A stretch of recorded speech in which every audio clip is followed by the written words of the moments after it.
지난 2004년 9월 14일 광주광역시 북구 용봉동에 위치한 한 아파트 단지로 다급한 표정의 형사들이 속속 모여들었습니다.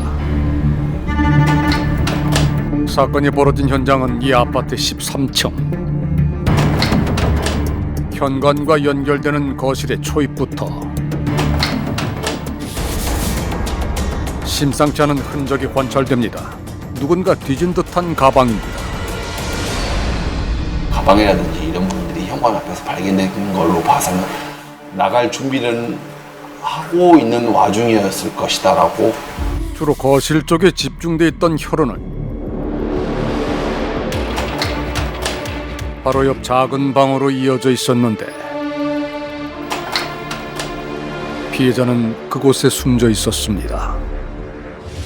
대학생 22살 피해자가 테이프로 얼굴하고 손이 감긴 상태로 사망했던 사인이고요. 좀 특이점은 하의가 좀 벗겨져 있었고, 테이프에 대한 건 어머니 진술처럼 집에 있었던 걸로. 범인은 노란색 포장용 테이프를 이용해 피해자의 얼굴과 머리를 촘촘하게 감아뒀습니다. 또한 피해자의 두 팔을 몸 뒤쪽에서 머플러로 묶고 테이프로 재차 결박한 범인. 피해자의 하의는 벗겨져 있었지만 웃옷은 외출복 차림에 양말도 신고 있었습니다. 이날 자신의 방에서 숨진 채 발견된 이는 당시 22살의 대학생 이선아 씨였습니다. 미술교사를 꿈꾸던 평범한 대학생을 대체 누가 이리도 참혹하게 살해했던 걸까?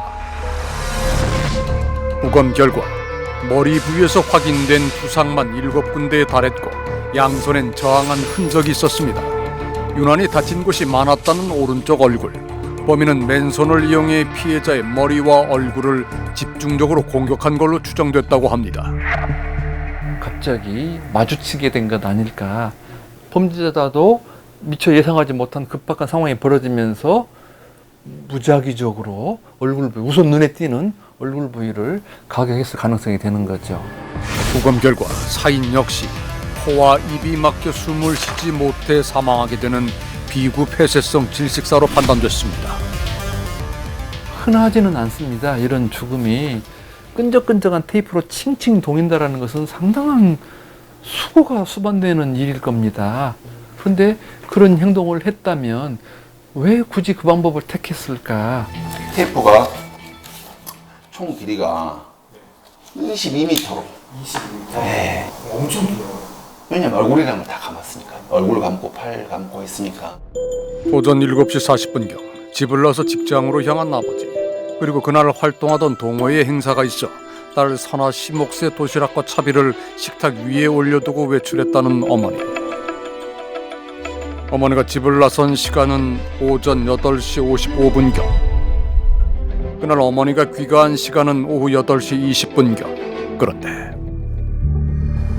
안장이 주고 열어지더라고요. 바로 들어가 보니까 도시락하고 가방에 현관에 바로 신발 신는데 거기 물려 나와 있었어요.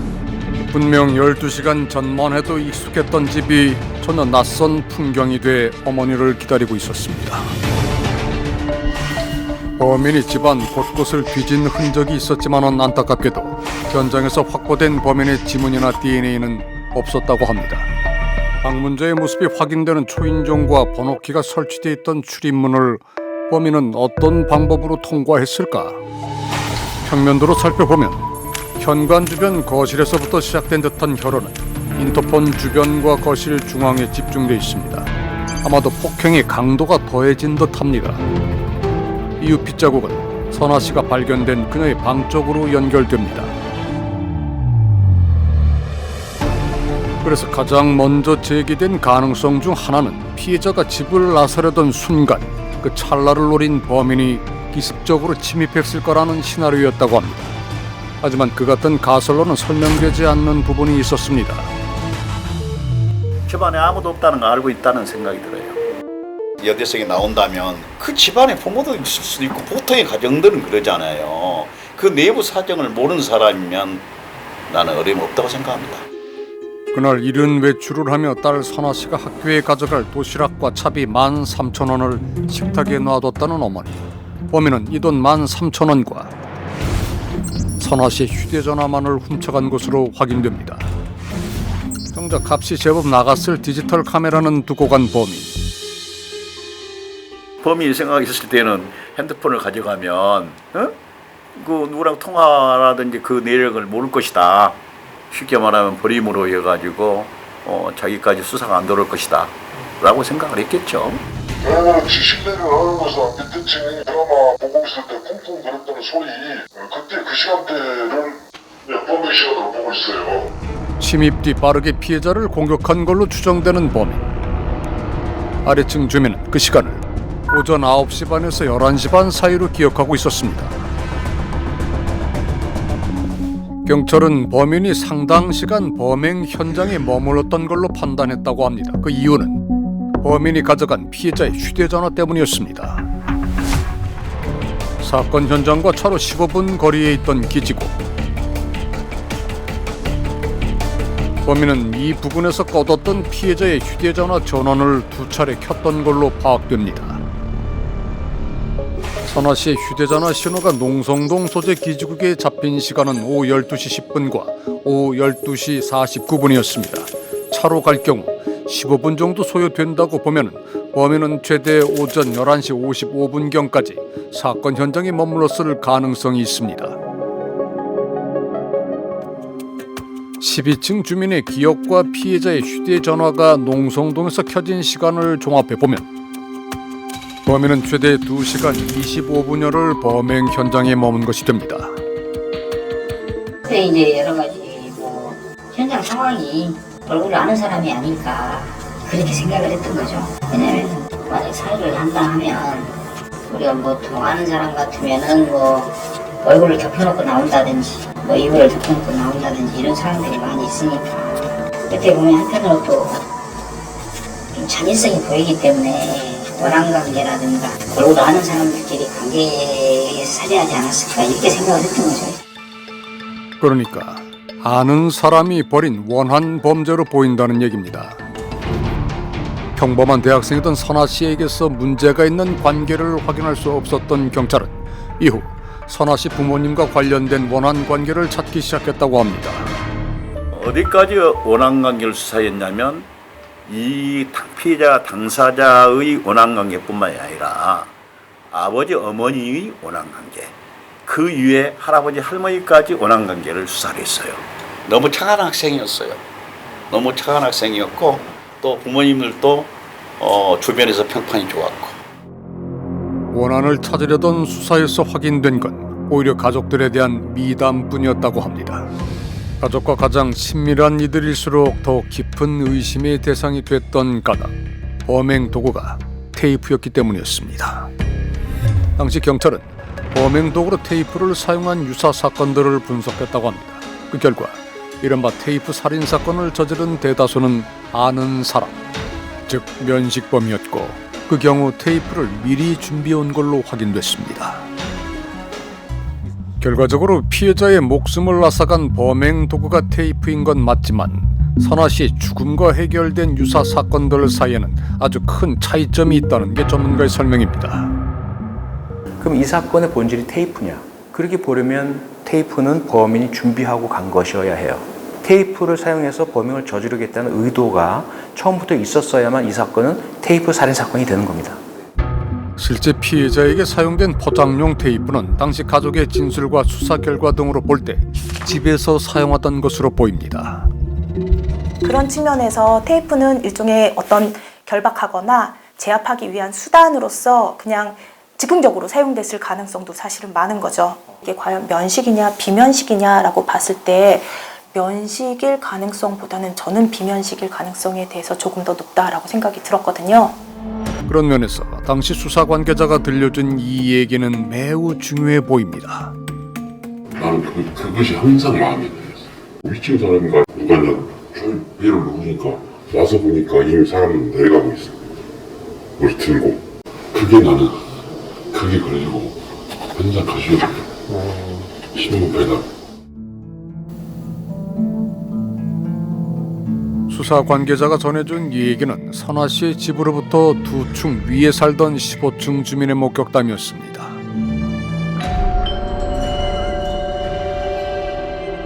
그날 오전 10시 반경 한 손에 신문을 들고 찾아왔다는 20대 남성. 15층 주민이 본 마지막 장면은 그가 계단을 통해 아래층 쪽으로 향하던 모습이었다고 합니다. 살인죄 공소시효가 없어진 뒤 미제 사건을 다시금 살핀 경찰은 또 한 명의 중요한 인물을 발견했다고 합니다. 피해자분 위층에 사는 주민이신데 그분이 이렇게 문을 열고 나오시면 밑에 계단이 보입니다. 그 계단에 남자 2명이 스포츠 머리를 한 남자라고 표현을 했는데 2명이 있었다가 조금은 다른 두 주민의 목격담. 단독범과 2인조 중 과연 어느 쪽을 쫓아야 할까? 범인은 혼자서 어떤 힘으로 제압해야 되는 상황이 있었고요. 그러기 위해서 과도하게 폭행을 했다라고 하면 단독범일 가능성이 높다라고 생각이 들거든요. 왜냐하면 2인 이상 공모를 했다라고 한다면 그렇게 제압을 위해서 폭력을 사용하진 않았을 것 같아요. 전문가들은 범인이 피해자와 마주친 순간부터 과도하게 폭력을 쓴 이유가 그가 혼자였기 때문으로 분석합니다. 처음에 일격이 아마 컸을 거예요. 무차별적으로 폭행한 거예요, 얼굴을. 적한이 떨어져 있는데 동글동글한 그 형태를 유지하는 걸 보면 지면에서 그 높지 않은 상태에서 고개를 숙이고 있는 상태, 피를 흘리고 있었던 것 같아. 피해자의 혈흔이 남긴 그날의 흔적은 또 다른 정황을 말해주고 있다고 합니다. 피를 흘린 상태에서 계속적으로 있었으면 침대에 혈흔이 더 많아야 돼. 근데 침대에 혈흔이 적다는 것은 먼저 감겼다는 거죠, 테이프로. 손이 묶이는 과정은 침대 밖에서 이루어지고 침대로 왔을 때 이때 얼굴을 감지 않았을까. 피해자의 얼굴을 감은 테이프로 인해 수사 쪽이 원한 범죄로 읽혔던 현장. 하지만 전문가는 이는 경험상 단순한 이유일 거라고 추측합니다. 입을 막아야 소리를 못 지르니까 그래서 그걸 막 소리 못 지르게 감았을 것 같아요. 폭행 당하고 사망에 이르는 과정이 좀 짧았을 거라는 생각은 들어요. 왜냐하면 많은 혈흔들이 있는 게 아니니까. 앞서 봤듯 그날 아래층에 사는 주민은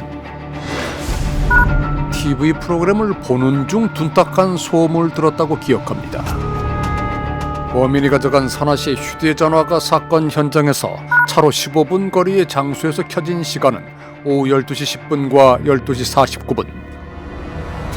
당시 경찰은 이를 종합해 범인이 범행 현장에 최대 2시간 25분여를 머물렀다고 판단했습니다. 때문에 범인이 이날 피해자의 어머니가 긴 시간 집을 비운다는 사실을 아는 DNA일 걸로 강하게 의심됐습니다. 그런데 컴퓨터는 그날 11시 27분에 전원은 끈 걸로는 확인이 됩니다. 그 와중에 배를 눌렀든 아니면 나가려다가 용의자를 맞닥뜨리는 건지는 모르겠지만 그 시간에 아마 11시 27분 이후로는 판단이 됩니다. 사건 당일 오전 피해자의 컴퓨터가 사용된 흔적이 있었는데 컴퓨터 전원이 꺼진 시각이 오전 11시 27분경이었다고 합니다. 당시 사용된 계정이 순진 선아 씨의 것이었고 검색된 내용도 피해자의 전공과 관련된 걸로 봐 컴퓨터를 사용한 이는 선아 씨로 보입니다.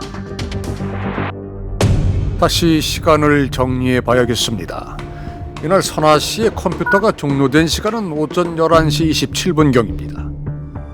범행 현장을 떠난 피해자의 휴대전화를 사건 현장과 차로 15분 거리에서 2차례 전원을 켰던 범인. 그중 최초의 시간은 오후 12시 10분경입니다. 그러니까 범인이 범행 현장에 머문 시간은 2시간 25분여가 아니라 30분 이내로 크게 짧아지는 겁니다. 그 짧았던 범행으로 귀중한 생명을 앗아간 범인. 정작 그가 가져간 건 돈 13,000원과 선아 씨의 휴대전화뿐이었습니다. 이 범행의 본질과 목적이 금전일 가능성은 매우 높죠. 자신의 유흥비를 마련하기 위해서건 도박 자금을 마련하기 위해서건 마약 구입 자금을 마련하기 위해서건 대단히 급해요. 아파트를 상대로 돌아다니면서 빈집털이를 하거나 혹은 강도 범행을 행하는 이런 형태의 범행을 행하는 사람 중에 있을 가능성이 매우 높다고 볼 수 있죠. 하지만 면식 관계가 아니라면 그를 찾아낼 방법이 과연 있을까? 사건 현장에서는 범인의 지문이나 DNA가 확보되지 않았습니다. 이제 사건에 증거가 있다는 게 굉장히 중요한 거죠. 하여튼 그 테이프가 증거물에 보관돼 있다 해서 혹시 몰라서 다시 의뢰를 한 거죠. 다시 보다는 발달이 돼 있으니까 DNA 분석 기법이라든가 추출 기법이. 지난 2016년 경찰이 증거물에 대한 재감정을 국과수에 의뢰했던 겁니다. 범인이 피해자를 결박했던 포장용 테이프, 대부분 피해자의 DNA가 붙어있던 이 테이프에서 YSTR, 그러니까 남성에게만 있는 성염색체 관련 정보가 확인됐다고 합니다.